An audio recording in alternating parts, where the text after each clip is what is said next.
Que a graça e a paz de nosso Senhor e Salvador Jesus Cristo seja com todos. Boa noite. Paz do Senhor, pastor Fábio. Paz do Senhor, pastor Mauro. Boa noite. Prazer estar aqui novamente para mais uma aula de escatologia. A sétima, né? A sétima, se o Senhor permitir, nós vamos ter muitas outras aulas ainda, né? Amém. Glória a Deus. O assunto é muito bom, né? E também tem outros assuntos que a gente pode falar. Eu acredito que essa ferramenta agora ela chegou para ficar, né? Justamente. É uma ferramenta que a gente pode disponibilizar ela, mesmo a gente tendo culto presenciais, a gente vai ter um espaço também para trazer muitos assuntos aqui pertinentes. Eu concordo com isso também. Maravilha. Nós não precisamos de modismos, né, mas aquilo que é tecnologia, ferramenta que a gente pode utilizar para a expansão do reino de Deus é salutar, né? Com certeza. Glória alcançaremos mais pessoas assim. E temos certeza. alcançado. Né? Tenho vivido Amém. essa experiência aqui. Faz uma oração, pastor Fábio, para a gente iniciar. Senhor Deus e Pai, muito obrigado pela oportunidade, pela vida, por estarmos de pé. Somos gratos ao Senhor pelo sacrifício vicário de Cristo, sempre por isso te louvamos, te adoramos e te exaltamos. Senhor, o motivo de estar aqui nessa noite é para compartilhar da tua palavra, para falar, meu Pai, das tuas revelações que estão contidas no livro santo. Deus, em nome de Jesus, abençoe minha vida, a vida do pastor Mauro, abençoe todos aqueles também que, desde já, estão sintonizados para estudar a palavra da palavra de Deus e aprender um pouco mais das tuas revelações. Te agradecemos em nome de Jesus. Amém. Amém, pastor Fábio. Eu vou ler um texto aqui já para a gente iniciar, né? Visto que a gente vai falar hoje sobre Batalha do Armagedon, eu vou ler um texto aqui que é clássico, né? Para a gente poder embasar, consubstanciar tudo aquilo que nós vamos apresentar aqui. No livro do profeta Zacarias, que é, na verdade, um dos livros apocalípticos, né? Junto com Daniel e Ezequiel, é o Apocalipse do Antigo Testamento. No capítulo 14, eu vou até compartilhar aqui. Vamos ler a partir do versículo 1. Diz assim a palavra do Senhor.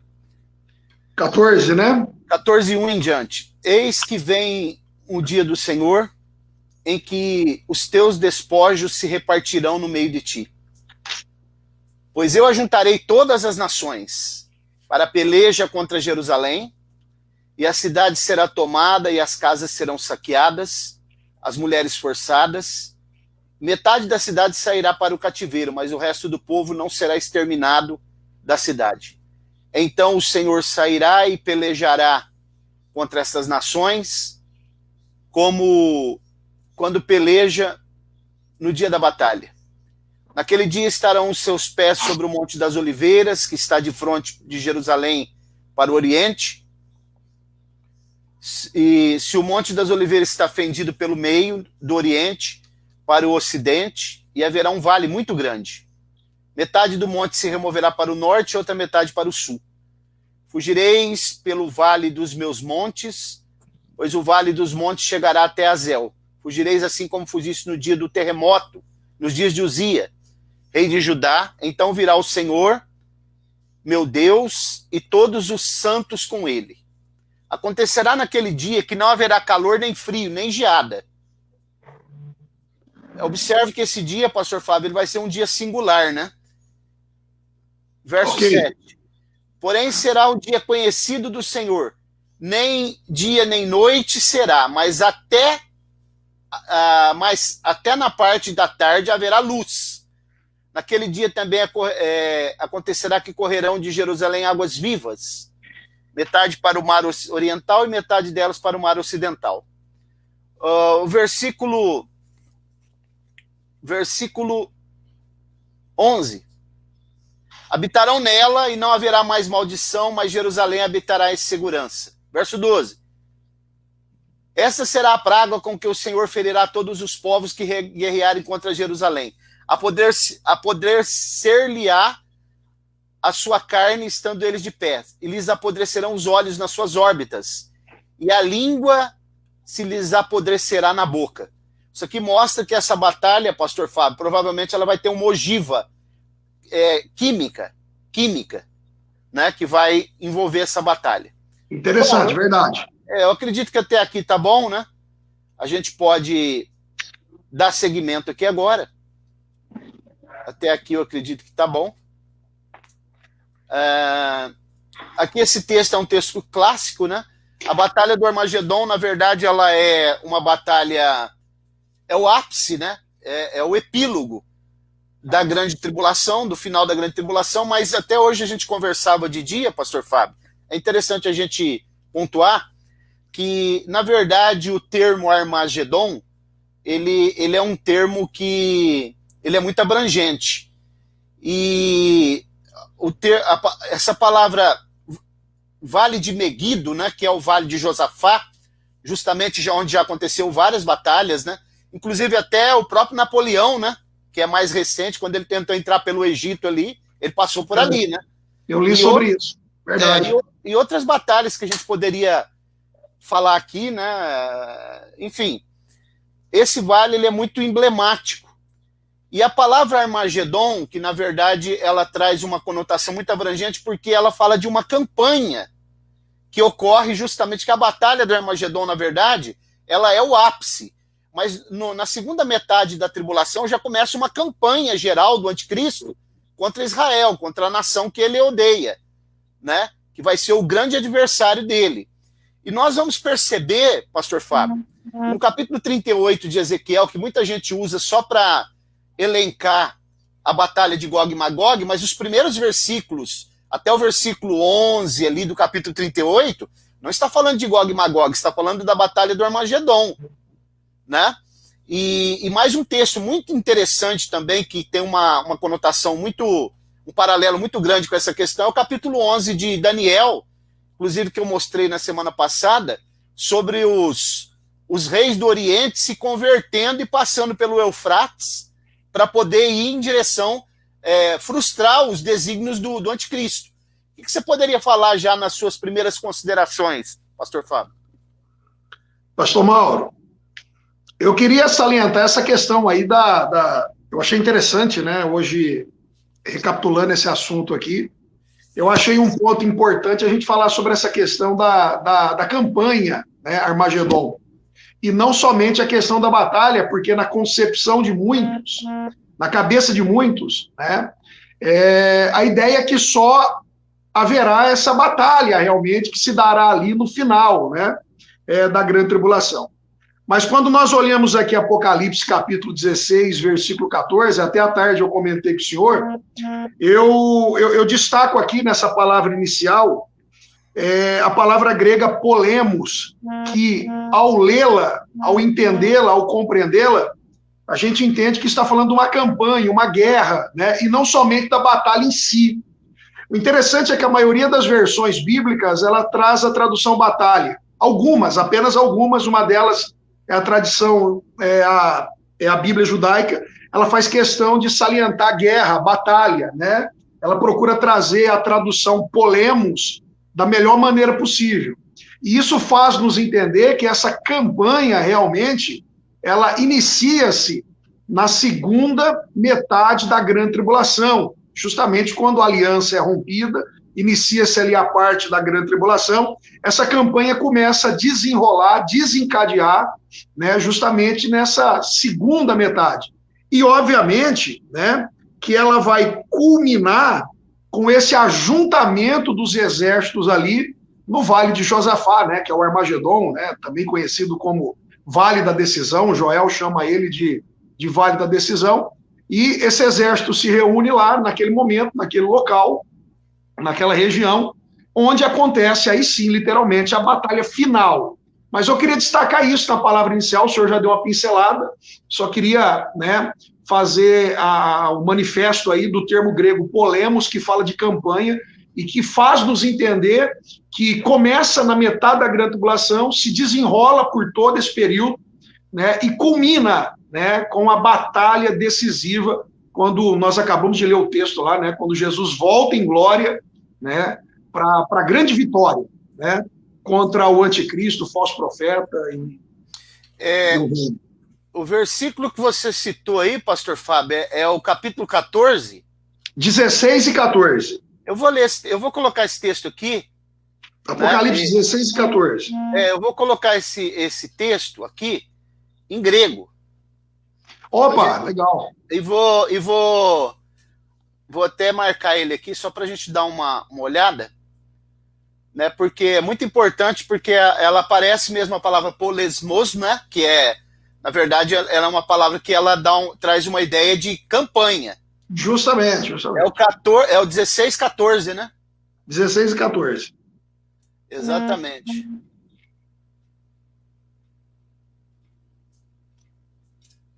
E trazendo essa ideia, né, a nossa compreensão ela se torna mais abrangente, né? Então a gente vê que essa perseguição do anticristo contra a nação de Israel, justamente ela se desencadeia da segunda metade com mais intensidade, e a gente observa que essa campanha começa desde já, e ela vai desencadeando e crescendo, né, durante o período ali.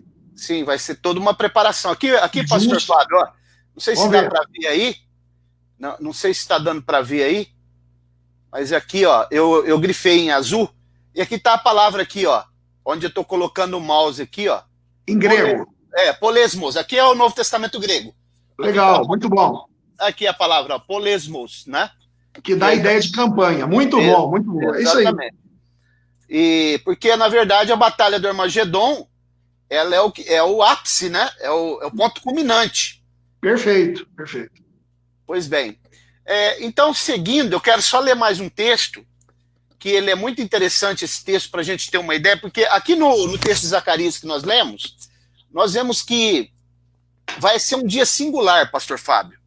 A Batalha do Armagedon, ela é um dia singular, e depois eu quero mostrar algo aqui interessante. Por que a Bíblia está dizendo que vai ser um dia que não vai ter nem luz, nem escuridão, né? Que é o versículo, se você atentar, Zacarias 14, será um dia singular, versículo 7, ó, 6 e 7. Acontecerá naquele dia que não haverá. Deixa eu colocar aqui para a gente ler. De novo, né?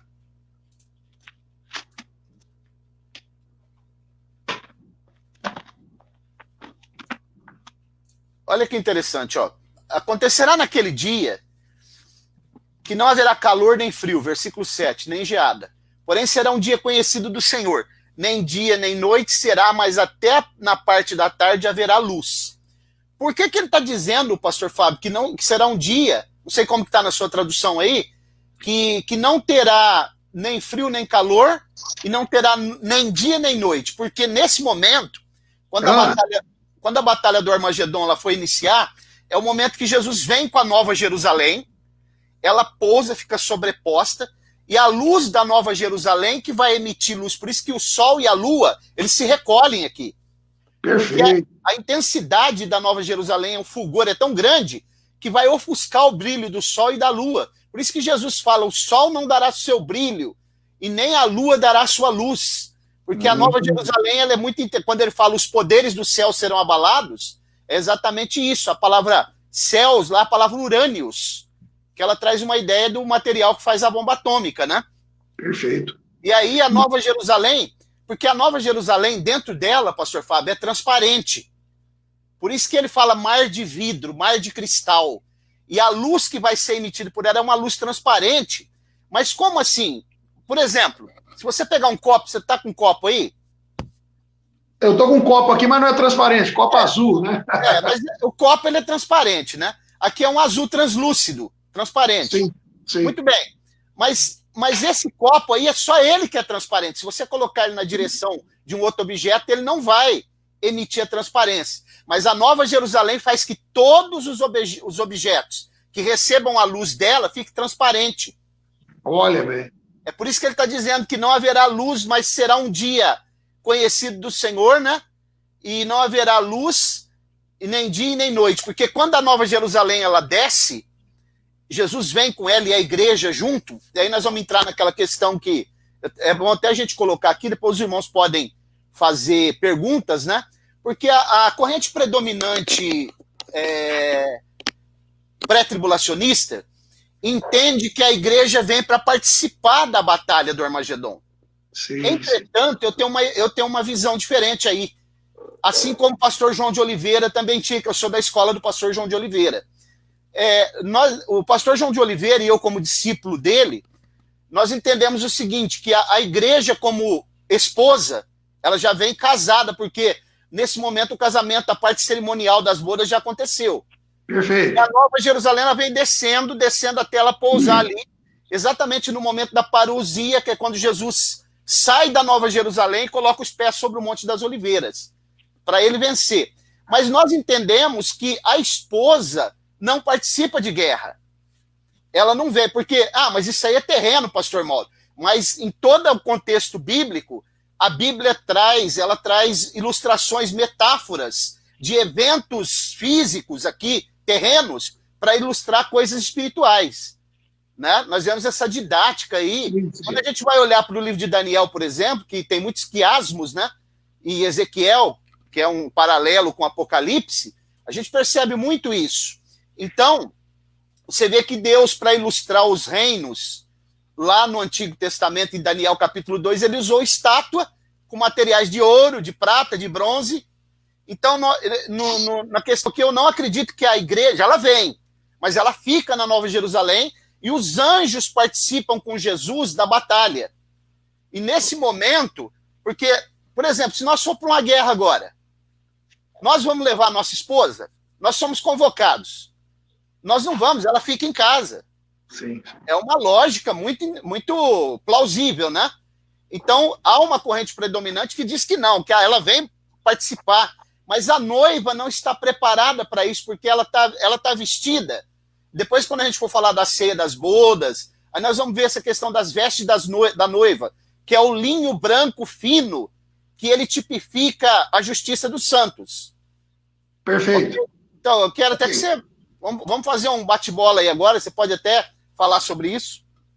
Não, eu achei oportuno, primeiramente, antes de comentar sobre essa explanação final do senhor, essa questão da Nova Jerusalém brilhando naquele dia, pairando sobre a Jerusalém terrena, dá luz ao texto de Zacarias 14:7, a parte final diz assim, mas acontecerá que ao cair da noite estará claro. É o que está escrito na James Fiel aqui. É isso aí mesmo. Então, depois que o senhor traz essa explicação, dá luz do texto. Aí a gente compreende o texto, e o texto ele torna-se, né, mais fácil aqui para compreender essa questão, porque se você vai analisando aqui o verso 6 e o verso 7, você tem que parar a pensar, mas que diferença é essa? Né? O que vai acontecer nesse dia? Né? Lógico que quando a gente lê o 6 e o 7, a gente lembra, sabe dos acontecimentos cataclísticos que vai acontecer, né? Todos os juízos que acontecerão, e logo você faz uma ligação que pode ser isso. Mas quando a gente compreende dessa maneira, o texto se torna claro, né? Importante. Até porque, pastor Fábio, só para não perder o raciocínio aqui, sim. Até porque a Bíblia diz em Apocalipse que as nações andarão à sua luz. Sim. As nações andarão à luz da cidade, emitindo luz, e aonde a luz dela vai batendo, vai refletindo, vai ficando tudo transparente. Porque ela tem esse poder de transparência. Pode continuar, pode dar seguimento. Não, muito bom isso, né? Isso aí, essa explicação é ótima e traz essa clarificação do texto aqui. E com relação ao segundo comentário que o senhor fez, é algo que a gente sempre comenta, né? A gente chega ao entendimento, então, óbvio, né? E esse entendimento corrobora com aquilo que está na Bíblia Sagrada. Cristo, ele vem com a igreja, vem com os seus santos, né? Segundo o senhor acaba de dizer, que é a escola do João de Oliveira, que é a sua escola, nos ensina, a noiva, então, ela fica na Nova Jerusalém, enquanto que Cristo e os anjos batalham, e o senhor também, né, explicou, né, que apesar, né, de existir essa corrente majoritária, nós apresentamos aí essas duas interpretações. E eu lembro que um certo tempo atrás, quando nós conversamos sobre isso, eu falei para o senhor, pastor Mauro, né, independente, porque a gente conversava justamente sobre as duas escolas aí, os dois entendimentos da escola pré-tribulacionista aí, né, da noiva batalhar e o outro da noiva permanecer na Nova Jerusalém. E eu lembro que eu até comentei com isso aqui na igreja, quando eu ministrava sobre escatologia aqui nos cultos de ensino. Então eu falei para os irmãos, eu apresentei os dois entendimentos, e eu falei para os irmãos, o importante, irmãos, é que nós vamos estar com Cristo, reinando, salvo, e glória a Deus por isso, né? Mas eu acho interessante essa explicação aí, o seu entendimento da escola do pastor João, né, que é um grande escatólogo, a gente conhece, já ouviu falar demais. E eu acho interessante essa explicação, diferente e bíblica, tem lógica, né? Interessante. Amém. Ô, pastor Fábio, inclusive, quando Jesus vier com a igreja, que ela vem na Nova Jerusalém, como eu estou dizendo, ela fica lá, tem uma coisa muito interessante que pouca gente atenta para isso, é que as bodas já aconteceram. O casamento, ela já é esposa. Ok? Sim, sim. Opa, desculpa. Então, veja bem esse texto aqui de Lucas 12. Quero ler com os irmãos aí. Quero ler o versículo 35 até o 37. Lucas 12. Do 35 até o 37, nós vamos ler aqui. Já vários irmãos que estão entrando aí. Pastor Mauro, deixa eu mandar um abraço para um amigo meu. Eu não sei se ele está assistindo ainda, ou se ele só passou aqui para deixar um abraço para a gente. Pastor Armando Pontes, meu amigo, pastor da Assembleia de Deus, Ministério de Santos, lá na cidade de Monte Santos de Minas, lá no sul de Minas, grande amigo. Deus abençoe, companheiro. Grande abraço para você, né? E aproveitando aqui, para dizer para os amados irmãos que participem, como o pastor Mauro acabou de citar, né? Envie as suas perguntas aí, para que depois, no final da live, a gente possa responder, conversar e aumentar mais a discussão, a conversa, o diálogo, tudo que está sendo falado.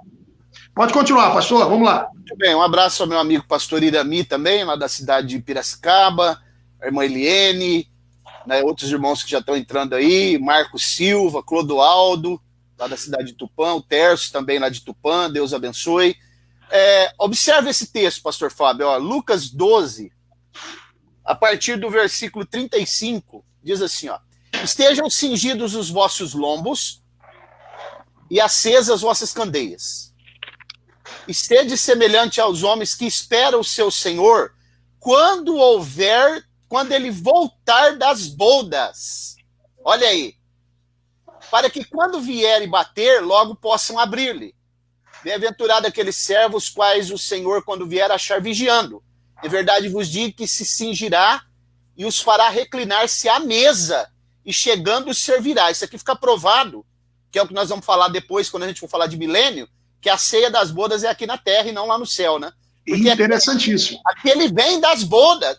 Já aconteceu as bodas. Perfeito. Aqui na tradução judaica fala, ele veio da festa de casamento. Pois é diferente. Festa de casamento. Exatamente. Já aconteceu a festa. Agora a parte cerimonial já foi. Falta agora a parte da ceia. Que é que nós vamos falar mais adiante. Ok. Sim, mas voltando para a Batalha do Armagedon, quero ler um texto aqui, até para servir de embasamento para o seu comentário, que está em Apocalipse, capítulo 14. Apocalipse 14, a partir do versículo 14. Porque enquanto a gente vai ler esse texto, pastor Fábio, eu quero deixar uma pergunta aqui para reflexão de todos, para os irmãos, até para o seu comentário também. Como que nós imaginamos que o anticristo vai mobilizar as nações nessa campanha que começa na segunda metade, mas como que ele vai fazer para ele mobilizar as nações, para ele ter uma articulação e mobilizar essas nações para elas aderirem, comprarem a ideia dele e irem contra Israel? Isso é uma pergunta que eu deixo. Ok. Então, no versículo 14 do capítulo 14, diz assim, ó, vamos compartilhar aqui na tela. Diz assim a palavra do Senhor, ó. Olhei e eis uma nuvem branca, e assentado sobre a nuvem um semelhante ao Filho do Homem, que tinha sobre a cabeça uma coroa de ouro, e na sua mão uma foice afiada. E outro anjo saiu do santuário clamando com uma grande voz, estavam sentados sobre a nuvem, lança tua foice e ceifa, porque é chegada a hora de ceifar, porque já a seara da terra está madura. Então aquele que estava sentado sobre a nuvem meteu a sua foice à terra e a terra foi ceifada. Esse texto, até o versículo 14, esse texto nós vamos falar dele no Juízo das Nações. Ah, tá. Ok? Agora observe o versículo 17. Ainda outro anjo saiu do santuário que está no céu, o qual também tinha uma foice afiada. E saiu do altar outro anjo que tinha poder sobre o fogo. Olha aqui. Tem um que tem poder sobre a água, tem um que tem poder sobre o fogo. Clamou com grande voz o que tinha a foice afiada, dizendo: lança tua foice afiada e vindima os cachos da videira ou vinha da terra, porque já as suas uvas estão maduras. Essa videira da terra que é o anticristo, para quem não sabe, né? Verso 19. O anjo meteu a sua foice à terra e vindimou as uvas da vinha da terra, e lançou-as no grande lagar da ira de Deus. E o lagar foi pisado fora da cidade, e saiu sangue do lagar até os freios dos cavalos, pelo espaço de 1.600 estádios. Então aqui está uma descrição do que vai acontecer na Batalha do Armagedon. Quando a gente olha para o capítulo 63 do livro do profeta Isaías, que Isaías vê aquele personagem que vem com as vestes salpicadas e pergunta para ele: de onde vens? Aí ele fala: venho de Edom, né? Edom, vermelho, de Bosra, capital do reino de Edom. Mas por que suas vestes estão salpicadas? Aí ele diz assim: eu falo de salvação, porque o lagar da ira de Deus eu pisei sozinho. Entendeu? É um paralelo. Entendi. E Jesus ainda vai falar em Mateus 24 que onde estiver o cadáver, ali se ajuntarão as águias, as aves de rapina.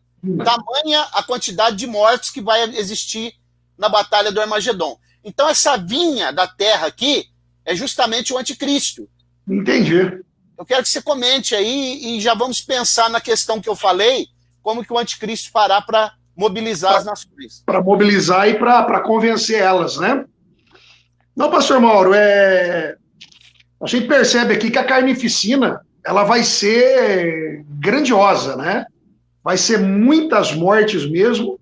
E é importante esse ensinamento, porque tem muitas pessoas, às vezes, que lê esse texto aqui, videira da terra, e por causa do termo videira, né, logo querem fazer uma ligação aí, ou tentar fazer uma ligação, principalmente os mais neófitos, né, que têm menos conhecimento, videira ligar isso com Israel.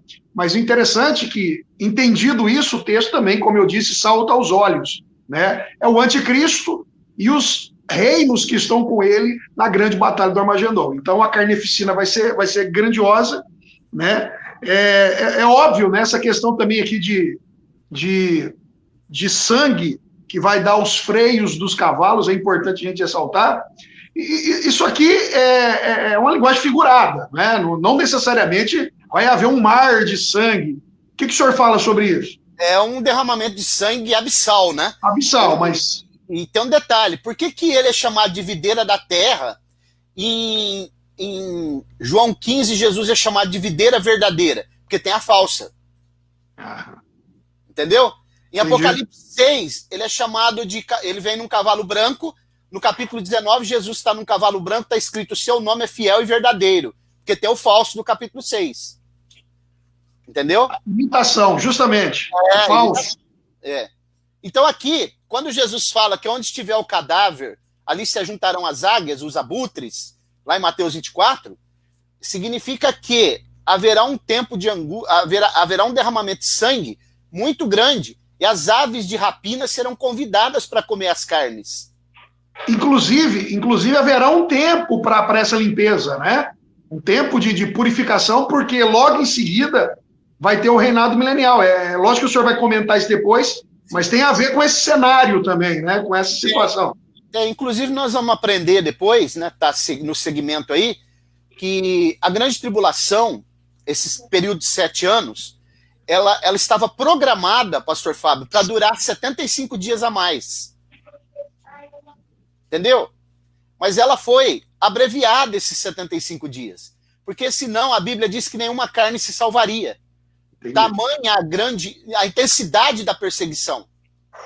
Essa, então, é a explicação para a questão da abreviação, que muita gente, às vezes, interpreta de forma errada, né? Nós vamos ler os textos depois, né, para mostrar. Sim, para mostrar, lógico. E é muito interessante isso daí, porque no momento em que esses 75 dias serão abreviados, eles serão utilizados para se realizar outras coisas, né? E vai ser uma intensidade de perseguição tão grande. Eu vi, você sabe que eu ouvi um pregador de renome pregando, né? Um pregador de renome, e ele falando sobre escatologia, ele falando que os dias de hoje estão sendo abreviados. Se não fossem abreviados esses dias, ninguém se salvaria, nem os eleitos, ele falou. A Bíblia não diz que os eleitos não se salvariam. A Bíblia diz que, se possível, enganaria até os eleitos, os escolhidos. Mas na verdade, eu acho que ele não leu o contexto, porque o contexto de Mateus 24, que fala da abreviação dos dias, não está falando dos dias de hoje, está falando da grande tribulação.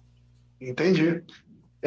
E justamente nessa situação que se encontra essa interpretação aí, que nós consideramos equivocadas, né?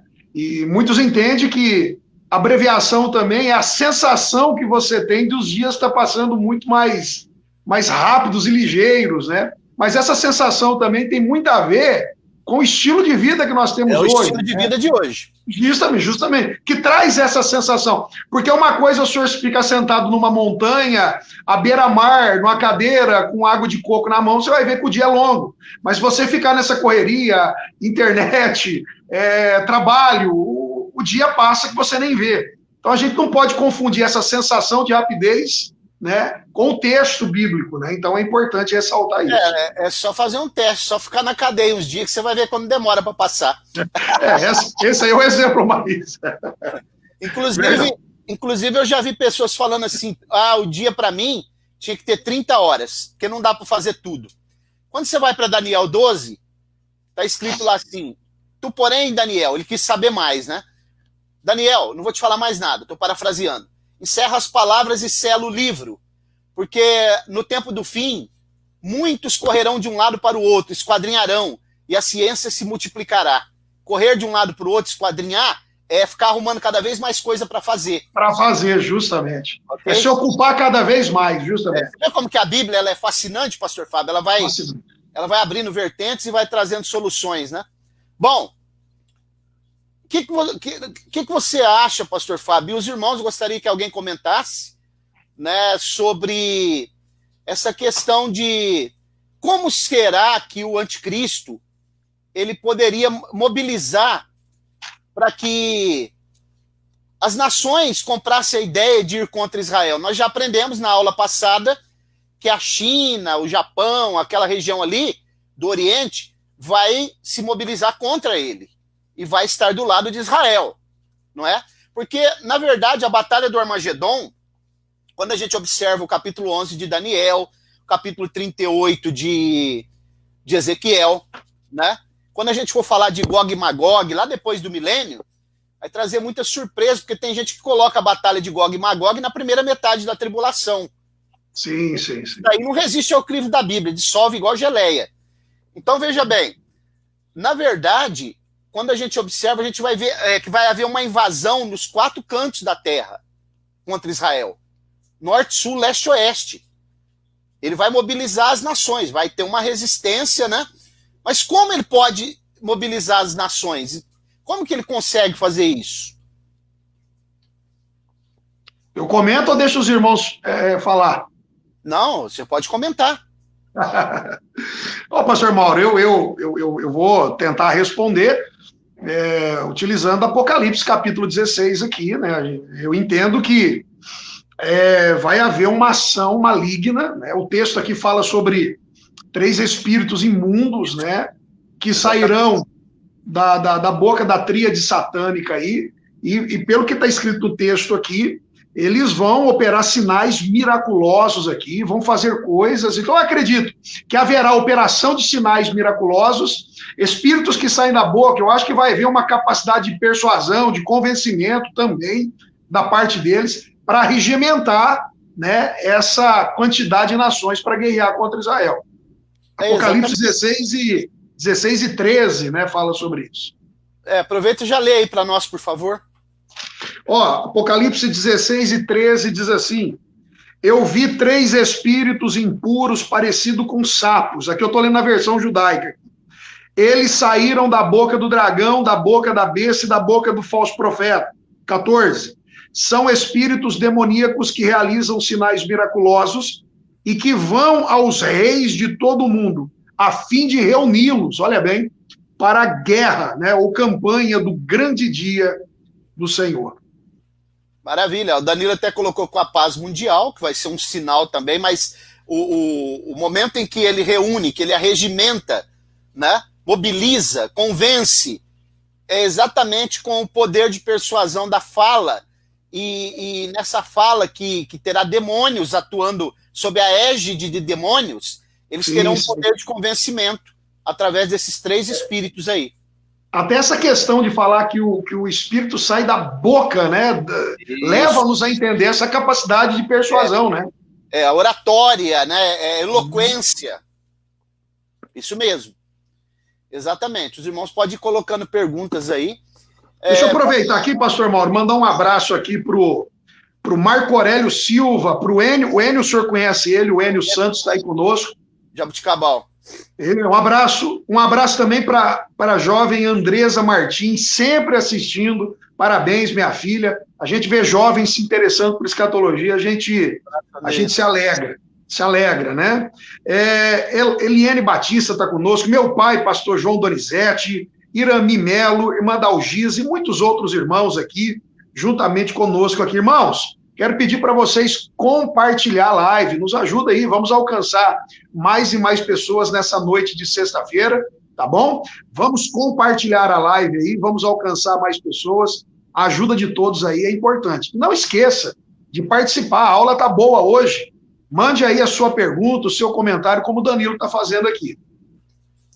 Então tá aí, ó, Danilo, ele vai fingir a ressurreição, uma falsa paz mundial, exatamente, mas o poder mesmo de mobilizar as nações é com poder de fala, de oratória, de persuasão, né, com a atuação de espíritos malignos, usando eles. Pois bem, pastor Fábio, a batalha do Armagedon, ela vai trazer algumas coisas que são importantes, nesse momento, quando Israel estiver totalmente cercado, né, é que Jesus se apresenta, né, juntamente com os anjos, vence o anticristo, numa batalha épica, né, e depois que ele vence o anticristo, a Bíblia diz que eles vão prantear, aqueles que transpassaram ele, vão chorar, né, e vão reconhecê-lo como seu Mashiach, né, o Mashiach, o Messias. E nesse momento, então, haverá uma conversão, um restabelecimento, porque Israel já foi, quando a gente lê Ezequiel 37, a gente percebe, até o versículo 10, que já aconteceu o renascimento de Israel como nação, lá no Vale de Ossos Secos. Mas o versículo 14 em diante, que fala espírito lá, colocarei o meu espírito em vós, que é o espírito com letra maiúscula, a gente percebe que isso daí só na batalha do Armagedon. Na outra coisa, pastor Mauro, eu vi o senhor comentando, né? Eu só levantei o dedo aqui para aproveitar o ensejo. É importante ouvir do senhor também, porque a gente sempre ouviu isso, né? Nas aulas de escola dominical, na Assembleia de Deus.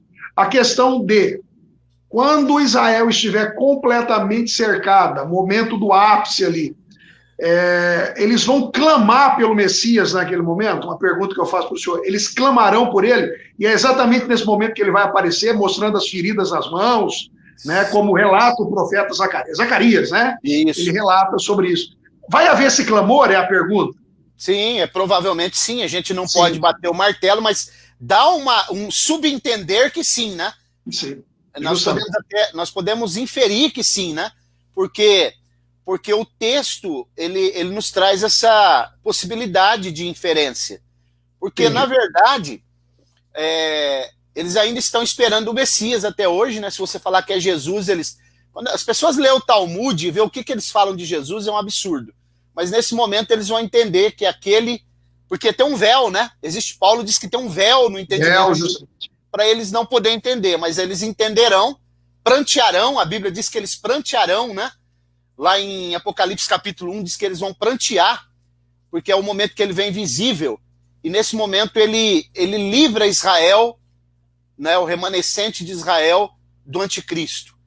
E aí, então, depois ele vai estabelecer o milênio, mas a batalha do Armagedon ela vai ser algo muito terrível, porque como nós lemos em Zacarias lá, vai apodrecer os olhos do soldado e a língua na boca.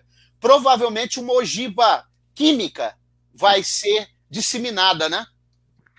Leva-nos a essa conclusão, né? Analisando os armamentos que existem hoje, não é verdade?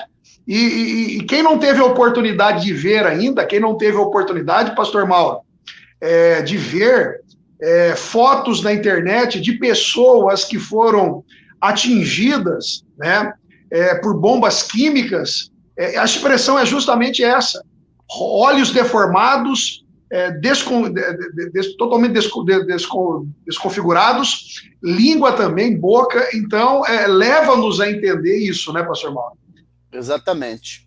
Aí, ó, meu professor, um abraço, irmão.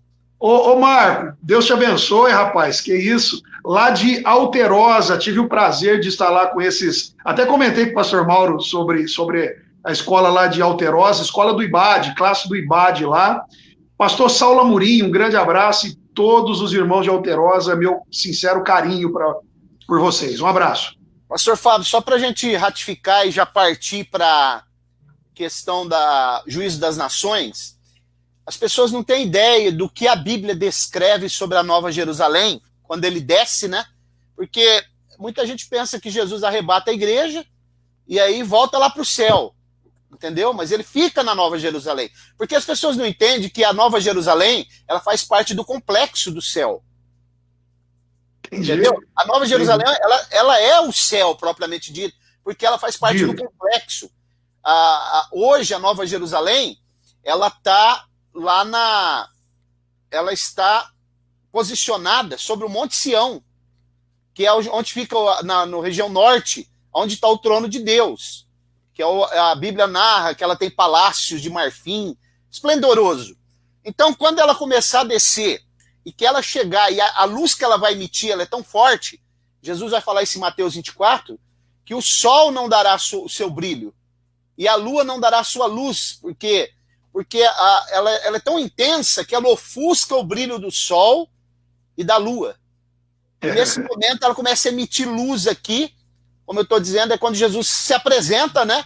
Ele sai da Nova Jerusalém com os anjos para poder vencer, porque ela é uma cidade gigantesca. Embora ela tenha medidas que são medidas de homem, mas o pastor João de Oliveira, ele elevava ao quadrado a quinta potência na medida da física, que é uma medida que você não consegue imaginar. Tamanho é essa cidade quadrangular, né? Ela é gigantesca, né? Gigantesca, absurdamente gigantesca, né? Imagine quando a gente faz as medidas, igual o senhor falou, né?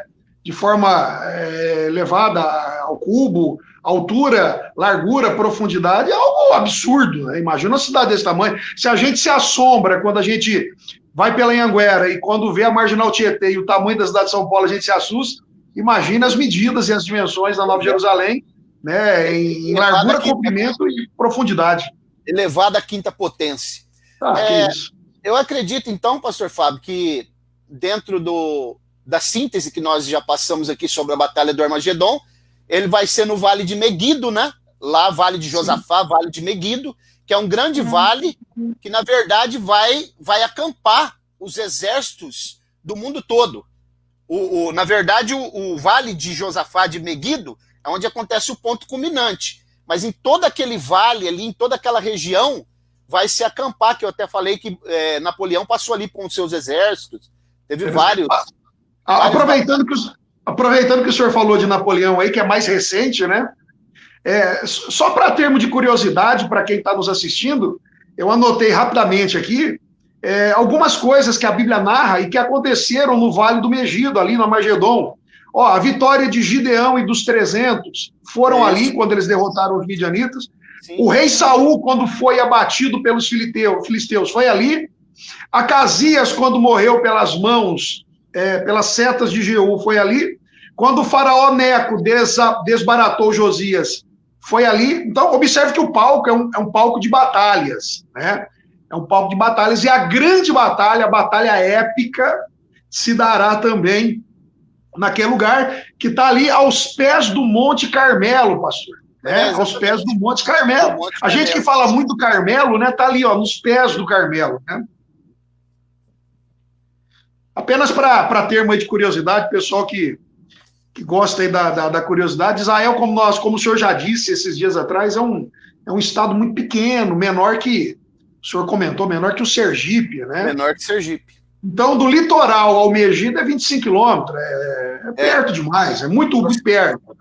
Aproximadamente. Israel, se você pegar um carro em 5 horas, você cruza ele de norte a sul, e 1h30 de leste a oeste, que é 490 quilômetros de norte a sul, 120 quilômetros de leste a oeste. De leste a oeste. Muito pequeno, muito pequeno. Pequeno. Bom, pastor Fábio, podemos avançar para Juízo das Nações? Pastor Mauro, só um acréscimo, um comentário final. Jesus vem, a Bíblia diz que ele vai vencer a batalha. Paulo, escrevendo aos Tessalonicenses, diz que vai ser com o sopro da boca dele. Só para concluir, o anticristo e o falso profeta serão lançados no lago de fogo, que é o Geena, propriamente dito. O Geena vai ser, como diz o pastor Ciro, inaugurado, né, com o lançamento dos dois lá, e o diabo vai ser preso. Só para concluir essa questão da batalha do Armagedon, que está registrado lá em Apocalipse 19, no final do capítulo, e sobre a prisão do diabo nos primeiros versículos do capítulo 20. É assim que finaliza, né, a batalha, né? Não, aí tem um detalhe ainda, né? Ainda tem um detalhe. O anticristo e o falso profeta, eles também são aprisionados. Eles são aprisionados, e aí eles vão passar pelo julgamento. Tem o julgamento que vai culminar naquele período propriamente dito, quase junto ali com o julgamento das nações. Depois que são julgados, é que eles são lançados no lago de fogo. Vivos no lago de fogo, que arde. Estado pleno. É nesse momento. Estado pleno. Estado pleno.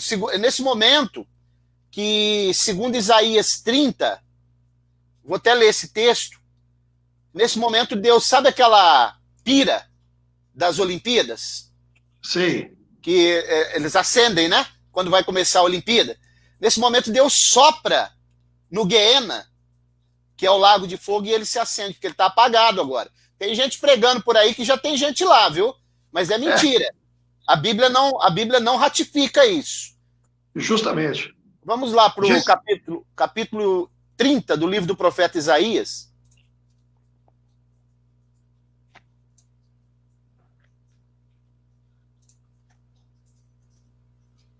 O último versículo, 33. Pastor Mauro, depois tem uma pergunta aqui, não sei se o Danilo vai colocar aí, da irmã Ana Lúcia. Está um pouco fora do que a gente está comentando aqui, mas eu acredito que o senhor tem uma matéria que talvez vai... O senhor já escreveu sobre ela, que vai responder essa questão que ela perguntou aqui, né? Eu já li sobre a questão daquilo que o senhor ensina sobre o fator Melquisedeque, né? Ela está perguntando o que acontecerá com as pessoas que morreram há muitos anos atrás e não teve chance de conhecer a palavra. Tá, okay. Depois o senhor responde aí para ela. Olha o versículo 33, pastor Fábio. Vou ler o 30 também, Isaías 30, verso 30 e verso 33, ó. Olha o 30. O Senhor fará ouvir a sua voz majestosa e mostrará a descida do seu braço, na indignação da sua ira, e a labareda de um fogo consumidor, e tempestade forte, e dilúvio e pedra de saraiva. 33. Porque uma fogueira está de muito preparada. Sim, está preparada para o rei. Fez-se profunda e larga. A sua pira é fogo e tem muita lenha. O assopro do Senhor, como torrente de enxofre, acende. Rapaz. Percebeu esse texto? Percebi. Ele acende quando, o que você falou, quando for inaugurar, lança-se o falso profeta e o anticristo. Aqui nesse momento, ele sopra e acende. Exatamente. Nossa, sensacional esse texto, hein?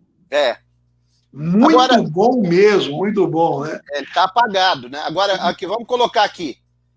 O que acontecerá com as pessoas que morreram há muitos anos atrás e não teve chance de conhecer a palavra de Deus? Obrigado pela pergunta, irmã Ana Lúcia. Então, isso daí é o que o pastor Fábio falou aí, tem um pensamento teológico chamado, com fundamentação bíblica muito sólida, né? Chamado fator Melquisedeque, que traz um conceito de que Deus, ele sempre se revelou para os homens. Ninguém morre sem saber que Deus existe. Você sabe que um tempo atrás, pastor Fábio, eu estava ouvindo lá no Copacabana Palace, tinha um programa lá, não sei se tem mais, com a Márcia Peltier. Eu já ouvi falar. Ela entrevistava as pessoas e ela estava entrevistando um físico, camarada que tem uma inteligência que está muito acima da nossa. E ela perguntou se ele tinha religião. Ele falou, não tenho religião. Eu sou agnóstico. E aí ela falou, então o senhor não crê, o senhor é ateu, então. Aí ele falou, não, peraí, eu sou agnóstico. Eu não sou ateu. O ateu, ele falou, é aquele que assevera peremptoriamente que não existe Deus. Eu sou agnóstico. Eu não acredito que existe Deus. Só que como eu não posso provar, pode ser que há uma possibilidade que ele exista. Ok? Então, lá no âmago da alma do ser humano, seja ele ateu, seja agnóstico, todos sabem que existe Deus. E o que a Bíblia mostra no Salmo 19, em Jó capítulo 12, em Romanos 1 e Romanos 10, é que todos aqueles que morrem, eles têm conhecimento de Deus. Porque Deus se revelou através da criação, das estrelas. Quem adora a criação no lugar, as estrelas, os astros, no lugar de Deus, isso chama panteísmo. Adorar a criatura no lugar do Criador. Mesmo aquele que adora o sol, o índio, ele está adorando, mas existe um Criador do sol. Então ninguém morre, irmã Ana Lúcia, sem conhecer Deus. Ainda que não haja pregação. Vou ler só um texto. Não vou ler todos os textos porque não vai dar tempo. Mas vamos abrir, até porque o texto que eu vou ler, Paulo vai citar ele em Romanos capítulo 1 depois. Salmo 19. Olha que interessante, ó. Livro dos Salmos, número 19. Vou colocar aí na tela para a gente ler.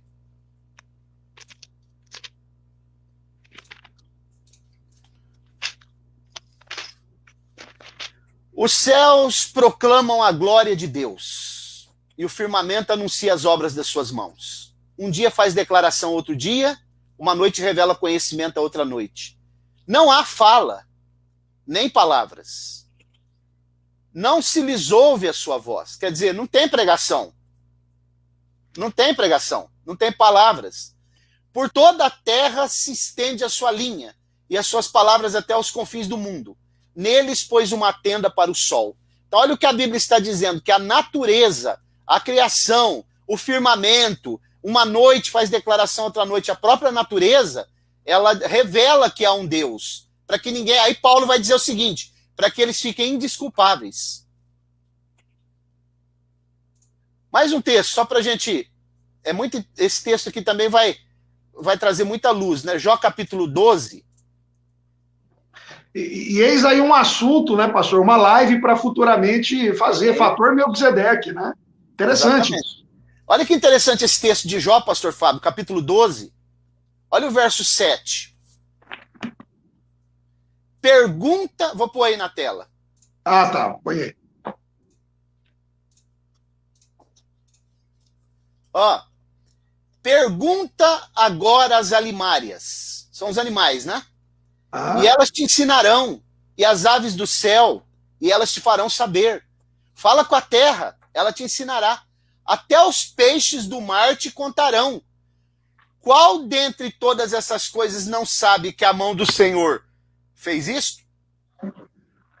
Percebeu? Percebi. Glória a Deus. Até os animais, as aves do céu, as alimárias, todos sabem. Agora o ser humano vai dizer que não sabe, que é racional? Justamente. Ok? Então a Bíblia tem resposta até mesmo para esses povos que não foram alcançados pelo poder do Evangelho. Agora, no contexto nosso aqui do Brasil, né, pastor Mauro, é muito difícil existir alguém que nunca tenha ouvido, possa ser que exista. Ainda existe.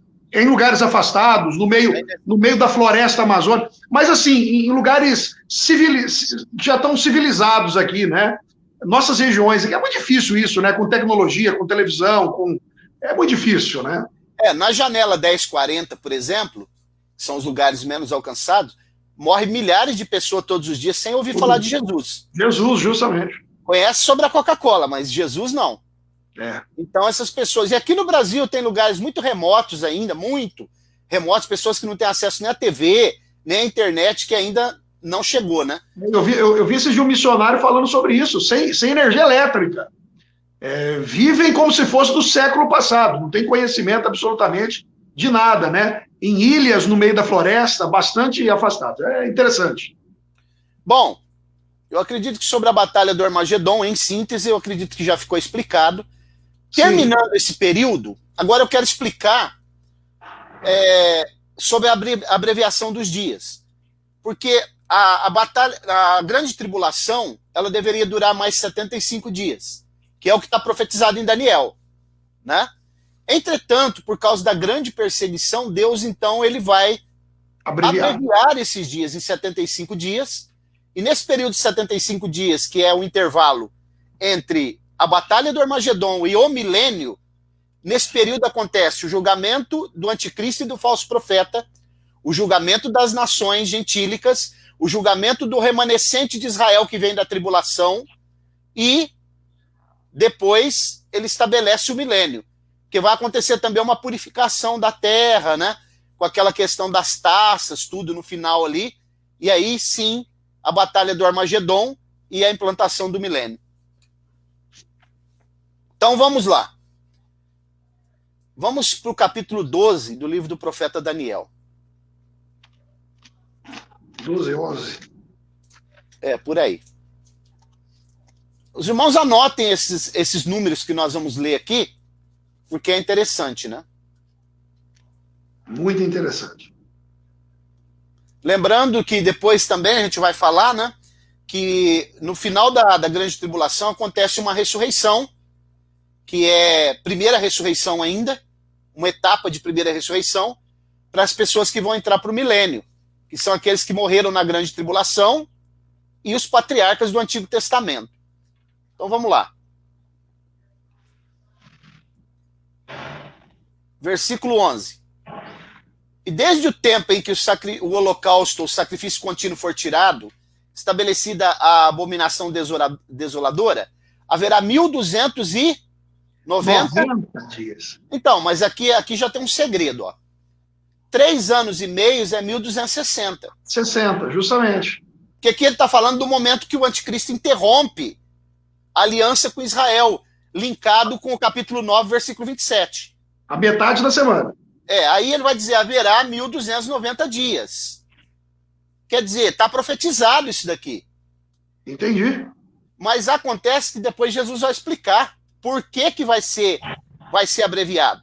Mas só que aqui nós temos que tirar 30, então. 30. Separa 30, porque é só 1260. Sim. Verso 12.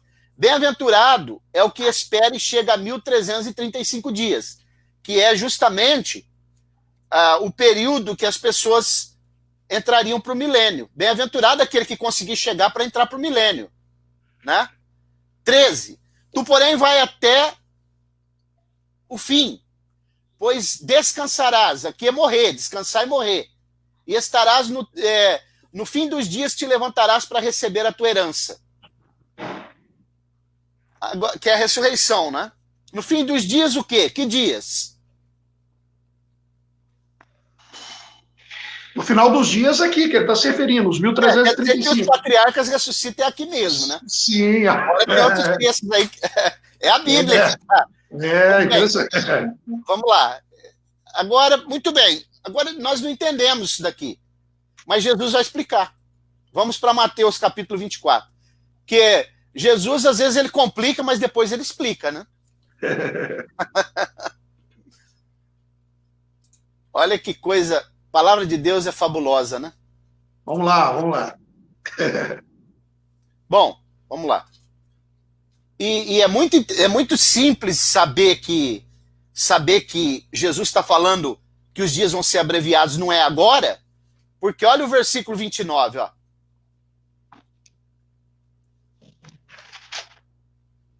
Logo depois da tribulação daqueles dias, deixa eu voltar um pouquinho só aqui, eu vou ler a partir do versículo 21. Porque haverá então uma tribulação, aqui já está muito claro que não pode ser para os dias de hoje, tão grande como nunca houve desde o princípio do mundo até agora, nem jamais haverá. É a grande tribulação. Se aqueles dias não fossem abreviados, ninguém se salvaria. Mas por causa dos escolhidos, uma tradução vai falar eleitos, né? Serão abreviados aqueles dias. Se, pois, alguém vos disser, eis aqui o Cristo, ei-lo ali, não acrediteis, porque há de surgir falsos cristos e falsos profetas. Falsos profetas. É referência. O anticristo e o falso profeta. E o falso profeta. E farão grandes sinais e prodígios, ó, de modo os espíritos da rã lá. Sim, perfeito. Né? De modo que, se possível, enganaria até os escolhidos. Eis que de antemão vos tenho dito. Porquanto se vos disser, ele está no deserto, não saiais. Ele está no interior da casa, não acrediteis. Porque assim como o relâmpago sai do oriente e se mostra até o ocidente, ele está falando da segunda vinda, da parousia. Ó. Assim será, porque o relâmpago ele se mostra, você vê ele. Né? Também será a vinda do Filho do Homem. Pois onde estiver o cadáver, olha a batalha do Armagedon. Perfeito. Ali se juntarão as águias, os abutres. Agora observem, versículo 29. Logo depois dos dias, daqueles dias, escurecerá o sol, e a lua não dará sua luz. As estrelas cairão do céu, e os poderes do céu serão abalados. Então aparecerá no céu o sinal do Filho do Homem, que aqui é o sinal visível, né? É quando ele vem. Agora, o que tem a ver isso com o livro do profeta Daniel? Versículo 15, volta um pouquinho. Versículo 15. Quando, pois, virdes estar no lugar santo, a abominação da desolação, de que falou o profeta Daniel, quem lê entenda. Ó, ele está citando o que Daniel falou. Quem estiver no eirado, então, versículo 16. Deixa eu pôr aqui na tela, né? Versículo 16. Mateus 24, 16. Então os que estiverem na Judéia fujam para os montes. Quem estiver no eirado não desça para tirar as coisas de sua casa. Quem estiver no campo não volte para trás para apanhar a sua capa. Ai das que estiverem grávidas e das que amamentarem naqueles dias. Orai para que a vossa fuga não suceda no inverno e nem no sábado. Aí que é aqui o texto que nós lemos. Porque haverá então grande tribulação, como nunca houve desde o princípio do mundo até agora. Então o que Jesus está fazendo aqui, ele está explicando o que foi dito pelo profeta Daniel lá. E aqui ele está falando dos dias que serão abreviados. Que dias? Os que o profeta Daniel falou, 75 dias. Sensacional, né? A Bíblia é tremenda mesmo. Muito bom, muito bom. Muito boa explicação. Aí nós vamos para o capítulo 25 de Mateus.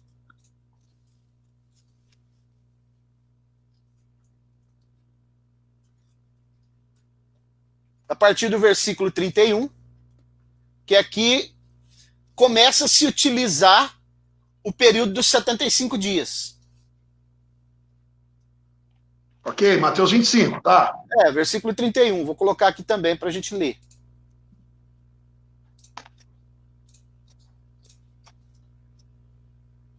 Quando, pois, virdes o Filho do Homem na sua glória, olha a parousia, virdes, e todos os anjos com ele, ó, pastor Fábio, a igreja não está, ó, todos os anjos com ele, a igreja está na Nova Jerusalém, então se assentará no trono da sua glória, e diante dele serão reunidas todas as nações, e ele separará uns dos outros, como o pastor separa as ovelhas dos cabritos.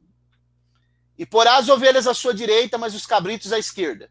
Então dirá o rei aos que estiverem à sua direita: vinde benditos de meu pai. Essa expressão é sempre para Israel, desde a fundação do mundo, né? Possuir por herança o reino que vos está preparado desde a fundação do mundo. Porque aqui é o seguinte, os cabritos, eles vão ser lançados no lago de fogo junto com o anticristo e o falso profeta. Falso profeta. E as ovelhas entram por milênio. Perfeito. Porque no arrebatamento, ele tira o justo e deixa o ímpio. Para o milênio, ele tira o ímpio e deixa mantém o justo. Exatamente. Interessante isso, bom, hein?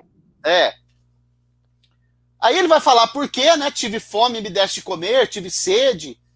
Isso aqui tem a ver com aquilo que vai ser avaliado também, né? A forma de tratamento que essas nações deram a Israel. Tem a ver com essa passagem, justamente. Para Israel, ele vai falar sobre isso.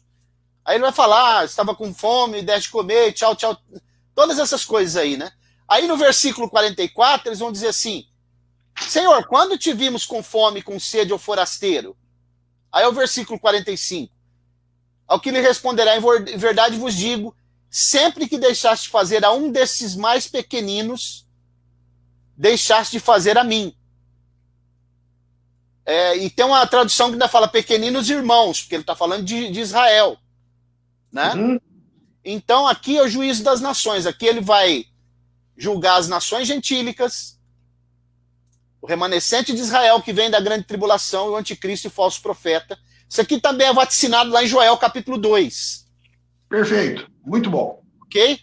E aí, terminando esse processo de 75 dias, Jesus estabelece o milênio e aí ele vai começar a governar no milênio, que é uma outra história, né?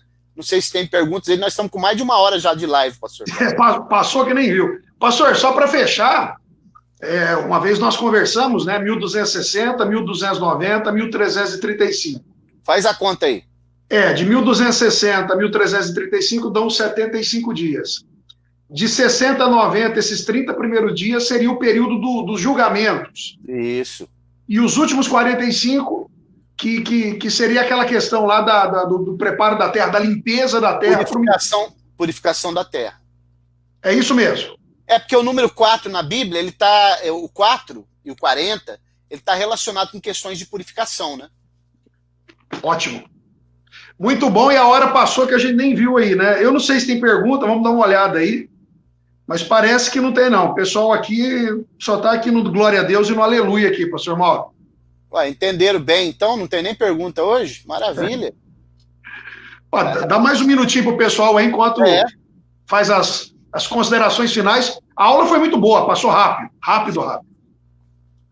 Porque nesse período, né, aí, que depois vem a implantação do milênio, esse daí Deus, ele então está tratando, lembrando que agora, nesse período, quando o anticristo e o falso profeta inaugura o lago de fogo, que eles são os primeiros a ser julgados, aí vem o julgamento daqueles que receberam o sinal da besta, e depois, antes da implantação do milênio, no início, Satanás é preso por 1000 anos. Sim. Segundo os adventistas, né, tem até meu amigo Tércio aí que é adventista, segundo os adventistas, a terra fica vazia sem ninguém e ele preso aqui na terra. Mas é claro que isso não resiste ao crivo da Bíblia, né? De forma alguma. Tércio sabe disso, né? Amém. Maravilha. Então, se não tem pergunta, se eu faço as suas considerações finais para a gente poder orar depois. Amém, pastor Mauro. A aula foi ótima. Muito boa aula, né? Peço aos irmãos que assistiram a aula que compartilhe, por favor, depois nos grupos aí, para que essa aula possa atingir muitas pessoas, né? O aprendizado de hoje é um aprendizado riquíssimo. Eu acredito que tudo que podíamos saber aí acerca dos dois assuntos, eu acredito que de forma bastante elucidativa ela foi explicada. E aproveito para convidar os amados, permitido Deus, na próxima semana.